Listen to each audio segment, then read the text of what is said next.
Yan, bisag kahit mainit ang panahon, meron pa ring mga gulay na malulusog. Yan o. Meron pa kaming nakuhang upo. Sarap to ulamin mga kalets go. Tapos dito, daming talong. Yan o, lulusog. Sipag at tiyaga lang mga kalets go ang gagawin para magkaroon tayo ng mga gulay-gulay. Lalo na ngayon kasi mainit ang panahon, mahirap mag-alaga ng mga gulay. Pero dito, grabe, sipag lang at tiyaga talaga. Yan, talong. Meron kaming nakuha dito na upo. Yan.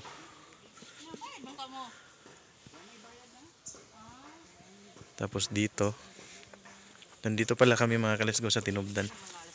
Tapos dito merong fish pan. Yan o. Yung mga isda. Oh. Simple lang na simpleng buhay lang sa probinsya mga kalesgo. Mabubuhay ka talaga basta sipag at tiyaga lang yung gagawin. Comment below dyan yung sa mga nakarelate.